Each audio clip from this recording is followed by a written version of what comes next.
Assalamualaikum warahmatullahi wabarakatuh. Perkenalkan, nama saya Ismail Hamka Muhammad Zaid, calon guru penggerak angkatan 10 SMA Negeri 1 Karangbahagia, Kabupaten Bekasi.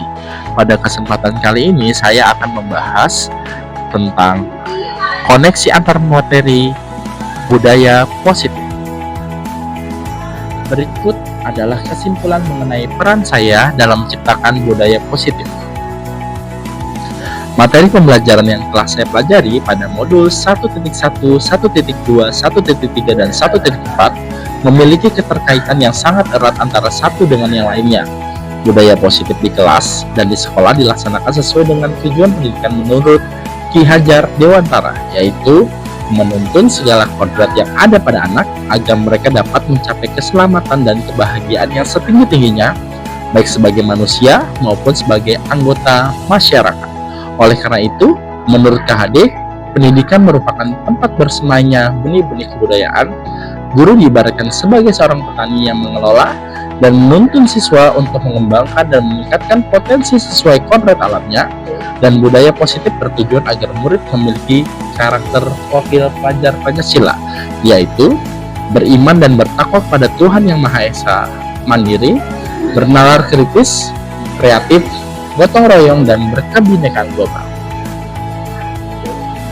Dalam menyusun dan mewujudkan program budaya positif di sekolah, diperlukan kolaborasi semua pihak, baik guru, murid, dan semua warga sekolah, maupun orang tua di rumah. Hal ini merupakan implementasi dari Merdeka Belajar.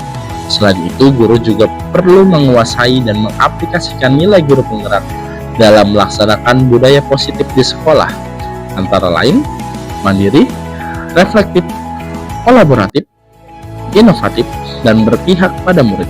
Selain itu, peran guru penggerak sangat menularkan kebiasaan baik pada guru lain dalam membangun budaya positif di sekolah. Sejauh mana yang pemahaman Anda tentang konsep-konsep inti yang telah Anda pelajari di modul ini? Yang pertama, tentang disiplin positif. Pemahaman saya yang pertama, cara penerapan disiplin yang mengajarkan anak bertanggung jawab dan menumbuhkan kesadaran diri berdasarkan nilai-nilai kebajikan. Pemahaman saya yang kedua, lebih ke arah disiplin diri yang dapat mengkontrol diri dalam melakukan segala tindakan. Yang ketiga, dapat membuat murid memahami dan menyadari berdasarkan motivasi internal, bukan akibat paksaan, pujian, atau hukuman. Teori kontrol. Stimulus respon lawan teori kontrol. Pandangan tentang dunia. Ada beberapa yang akan saya sebutkan dalam tabel ini. Yang pertama, untuk stimulus respon tentang dunia. Kata-katanya, realitas kebutuhan kita sama. Untuk teori kontrol, realitas kebutuhan kita berbeda. Semua orang melihat hal yang sama. Untuk teori kontrol, setiap orang memiliki gambaran berbeda, dan sebagainya yang terdapat dalam tabel. Teori motivasi. Diane Gossen menyatakan ada 3 motivasi perilaku manusia, yaitu 1. Untuk menghindari ketidaknyamanan atau hukuman. Yang kedua, untuk mendapatkan imbalan atau penghargaan dari orang lain. Yang ketiga, untuk menjadi orang yang mereka inginkan dan menghargai diri sendiri dengan nilai-nilai yang mereka percaya. Hukuman atau penghargaan. Hukuman bersifat tidak terencana atau tiba-tiba. Siswa tidak tahu apa yang terjadi dan tidak dilibatkan. Hukuman bersifat satu arah dari pihak guru yang memberikan, dan murid hanya menerima satu hukuman tanpa melalui kesepakatan atau pengarahan dari pihak guru, baik sebelum atau sesudahnya. Hukuman yang diberikan bisa berupa fisik maupun psikis. Siswa disakiti oleh suatu perbuatan atau kata-kata. Penghargaan termasuk hukuman karena cara-cara mengkontrol perilaku seseorang yang menghancurkan potensi untuk pembelajaran yang sesungguhnya. Secara ideal, tindakan belajar itu adalah penghargaan sesungguhnya. Posisi kontrol seorang guru. Ada 5 posisi kontrol. Yang pertama, penghukum. Kemungkinan murid marah dan dendam atau bersifat agresif. Yang kedua, pembuat rasa bersalah. Murid akan merasa bersalah. Kadangkala, sikap seperti ini lebih berbahaya dari sikap penghukum karena emosi akan tertanam rapat di dalam murid menahan perasaan. Yang ketiga, teman. Murid akan merasa senang dan akrab dengan guru. Yang keempat, pemantau. Murid memahami konsekuensi yang harus dijalankan karena telah melanggar salah satu peraturan sekolah atau bersifat agresif. Yang kelima, dan posisi ini yang saya impikan, adalah posisi sebagai manajer. Dalam posisi manajer, guru akan mengembalikan tanggung jawab pada murid untuk mencari jalan keluar permasalahannya, tentu dengan bimbingan guru. Segitiga restitusi. Segitiga restitusi adalah proses menciptakan kondisi bagi murid untuk memperbaiki kesalahan mereka sehingga mereka bisa kembali pada kelompok mereka dengan karakter yang lebih kuat.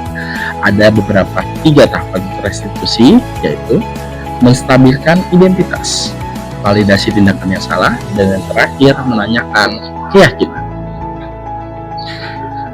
Kebutuhan dasar manusia.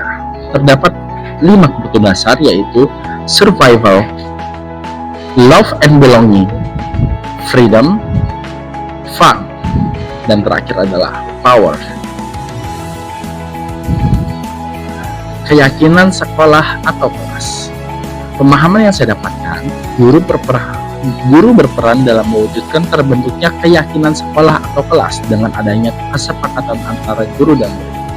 Yang kedua, keyakinan sekolah atau kelas berupa pernyataan universal yang mudah diingat, dipahami, dan harus diterapkan dalam lingkungan sekolah.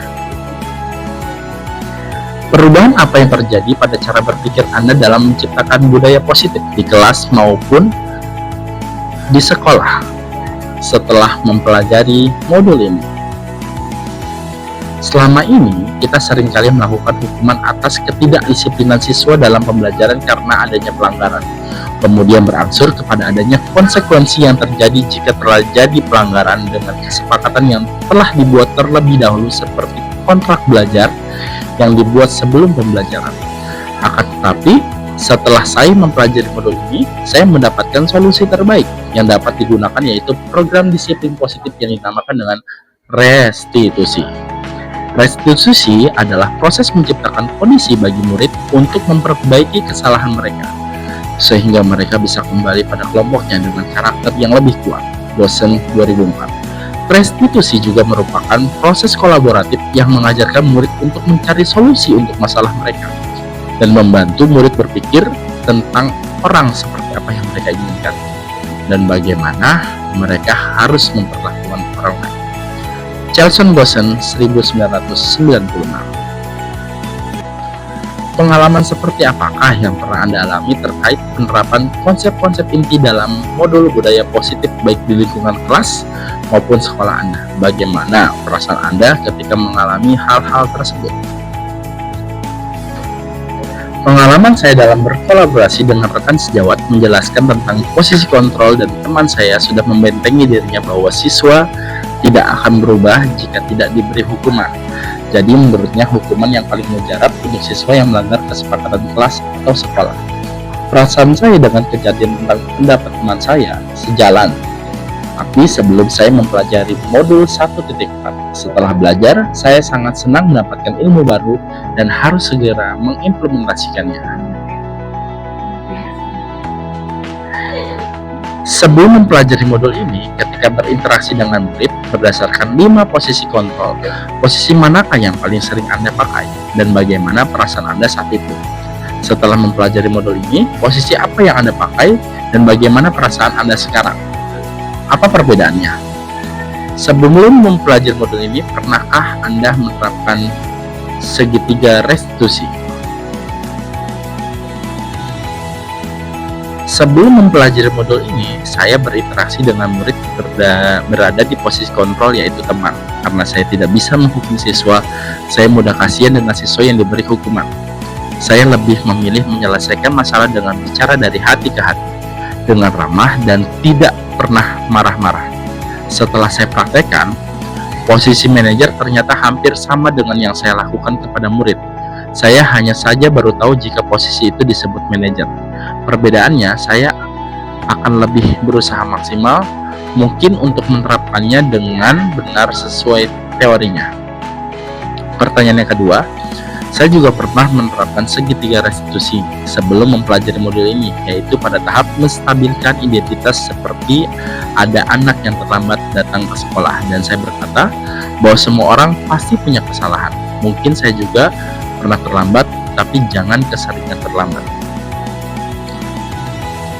Selain konsep-konsep yang disampaikan dalam modul ini, adakah hal-hal yang lain menurut penting untuk dipelajari dalam proses menciptakan budaya positif baik di lingkungan kelas maupun sekolah? Dalam menciptakan budaya positif sekolah, selain poin-poin di atas, maka saya akan memulai dari diri sendiri dalam menumbuhkan budaya positif di kelas dan menjadi teladan bagi seluruh warga sekolah.